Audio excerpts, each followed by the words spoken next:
Once again, I hope the common thread that we're seeing from this and hearing from these wonderful speakers is the connectivity, where we have resources, where we have people in place who are supporting the transgender community, from our youth to middle-aged people like me, but also where we have gaps.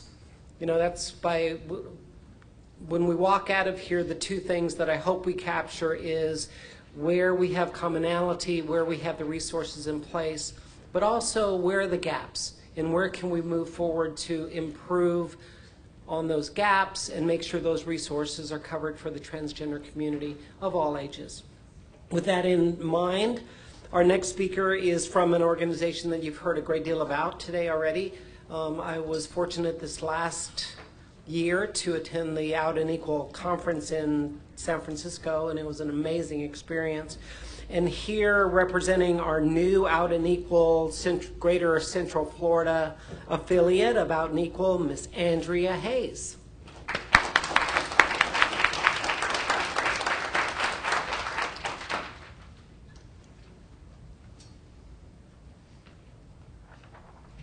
Good afternoon, everybody.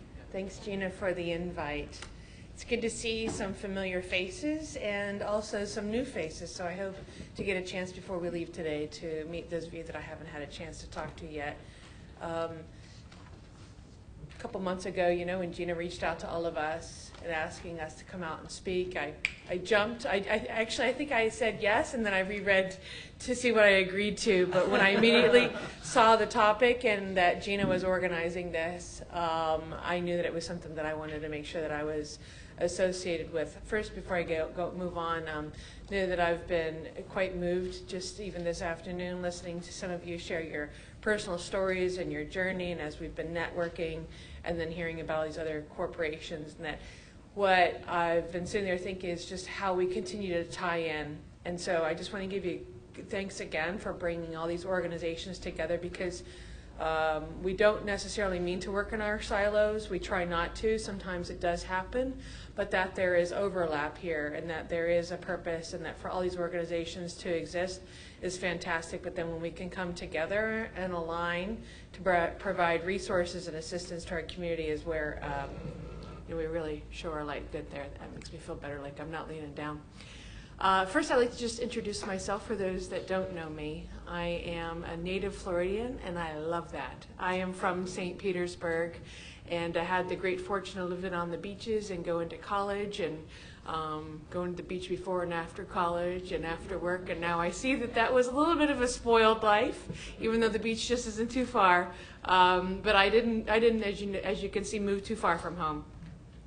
I was born and raised with a single mom, and I was the only child, and mom had some struggles growing up, and that so I've been sitting here thinking, I was recalling some of my own experiences as a child, and as to who I was, and just to share a little bit with you is that I believe for me, as I identify as a lesbian, as a gay woman, but that even, I've been sitting here even thinking as I've been hearing a few of you share your stories, that there were definite times growing up where I saw the differences between the toys that I really liked to play with and what some of my girlfriends were doing versus what the boys were doing, and that I really would prefer to be out with the guys hitting the football and the soccer, and I gave Barbie a really short haircut, and and whether my mom picked up on that, who knows, but that my mom was great to allow me to be myself and, enjoy childhood and to embrace who I was. I probably ran her through, life just like we all did for our poor moms, right? So what I want to share, though, is that a little over 16 years ago, I moved to Orlando. And, again, like I said, I love the state, so there was really no reason for me to leave too far. But that I wanted to expand a little bit about who I was. I had already identified as far as my sexuality, and that I was a gay woman, but that I really wasn't quite sure what that meant. And who was that? I was in the exploratory age, and I wanted to go to a place that no one had known me before, and a place that I knew, or at least thought that I would be comfortable as to who I was. And I chose Walt Disney World as my employer. because when I had gone there as a guest, time and time again, and what we know of the Disney companies being inclusive and embrace, and that I knew people who had worked there and who had currently worked there, and I thought, let's give that a try. And I started there. Within the first few months, I thought, I've arrived. This is where I need to be. And as I grew up in the company, a great opportunity as I worked for a very inclusive company. And I'll share that my own company has gone through its own progression in the past 16 years, as many other companies have. But what I am proud to say is that my current employer currently leads that pace with many other Fortune 500 and 1,000 companies, as we've heard a few stories here this morning, or this afternoon, excuse me. Where I'd say I took a greater leap in is about halfway through my career, so about 8 years ago, through my service in the community and volunteering, I learned of this cool group. It was an employee resource group. And it was a bunch of cast members, as we call ourselves over there. And they were representing the LGBT community within the employee base, but they were out volunteering in the community. And I was with them, and I didn't even realize what was going on. And as I continued to learn about what these employee resource groups were and all about, and that they actually had meetings sometimes on and off property, and about the differences that they were making in the workplace and out in the community, I thought, okay, this is pretty cool. I need to learn a little bit more about this. And so I got attached to the group, became part of the leader of the group, and for a couple of years, and then ended up being the president of the organization out there, Walt Disney World Pride Diversity Resource Group. Jennifer talked about Lockheed Martin's, and Pat talked about Symantec as well.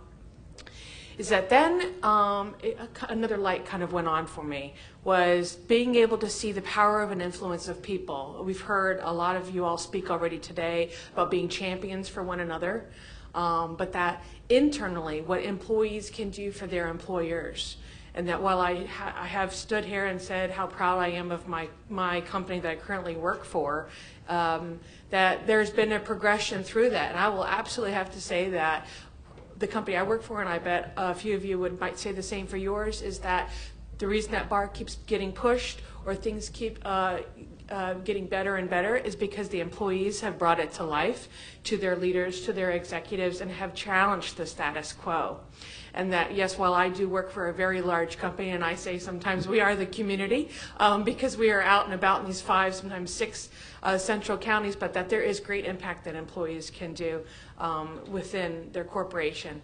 And that large corporations do have a spot in this, and that they have a way to a power of influence. And that I know there are things afoot currently in the works. You know, we have House bills moving forward. Equality Florida actually has a board representative of Fortune 500 corporations that are on board for equality in the workplace and thinking about policies, procedures, health care benefits. I love about the example about the health care and at the dentist office and these boxes that you have to check off. And that sometimes the way to influence government or influence other policies and procedures outside of what might be the government are these large organizations, and sometimes they're corporations. And so I'll go back now. What these employee resource groups can and have the possibility of doing is bringing these concerns to light. And usually it is through the human resources organization that they report into. This is all a volunteer position. So imagine people working 40, 50, sometimes 60 hours a week, but going ahead and giving another 10 to 20 hours a week voluntarily to serve on these boards, representing their community base of their employees or understanding what is happening in the greater community in the surrounding geographical area of these corporations. And so one thing I'd like to tie in, and I know Joe Saunders will just love this because I'm going to give him a good plug, and his organization too, is employee resource groups are needed, specifically an LGBT employee resource group is needed for a Fortune 1,000, mostly the 500s and ups, to get 100% on the Human Rights Campaign Corporate Equality Index. Know that that is still very much something that they want and that they really need to have to be an employer of choice. And so the tie-in here, it's good that someone's kind of holding these things accountable. There are many other metrics that the HRC CEI has, but to have Fortune 500 companies have to have an LGBT employee resource group, and acting one. So it's not just a check on the box, but you actually have to prove that something's happening, people are meeting, that there's actually work going afoot, helps these companies rise above and be known as one of the top employers of choice. It also is a way that when we think about transgender healthcare benefits and opportunities being brought that to light, and that there's still opportunity for making sure that everybody understands the progress in which in hiring people on board.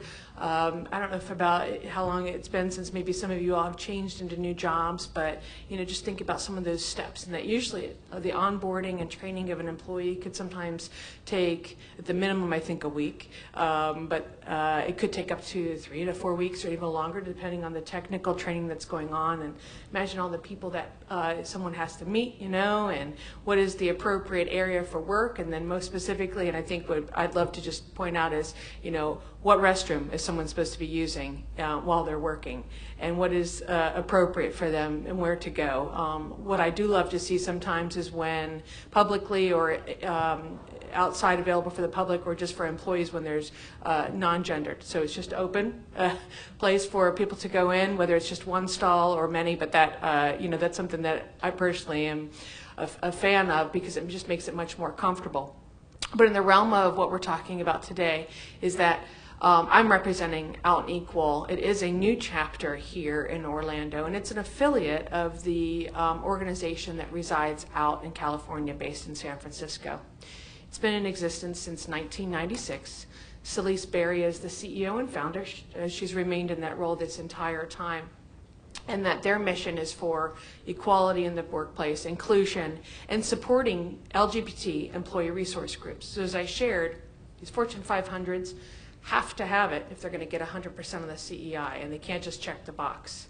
Well, to get people to volunteer another 10 to 20 hours a week, you can imagine it's not so easy. So being able to have the structure together as to what their purpose, their plan, and what it is that they can do can help, as I said, understand the policies and procedures of what's going on internally, be able to share best practices or their own perspective and what they've gone through. Know that I have done that for my employer quite a few times, that sometimes we would source special groups to come in and help our HR division better understand current climate of what was happening, internal and external candidates. These employee resource groups also have the ability of connecting back out to corporations and other nonprofits. When you think about volunteering, Fortune 500 companies, well, actually 1,000, Fortune 1000s, are really a lot of us love to give back to the community. And that's a great example of being a good corporate citizen and how they can get out and support organizations like Equality Florida, like Human Rights Campaign, and boy, do we love the Zebra Coalition too. And so these employee resource groups can also, in this other third tier, is help companies understand the business aspect. And so if they can better understand, and we'll talk specifically about the LGBT community and how they can market to the LGBT community, how they can drive revenue then back on in, and that's the good almighty return on investment. And so those are some of the angles that these employee resource group leaders represent for their corporations. It's a great amalgam of individuals, usually represented from all different levels within the organization, as well as different business organizations within the company. And what I'd like to say about the affiliate that we've just started kicked off, I found 11 other leaders along with me, so there's 12 of us, and we actually have 3 of the leaders that serve on the board with me here. Gina is one of them, so is Jennifer, and Marissa serves on the board as well.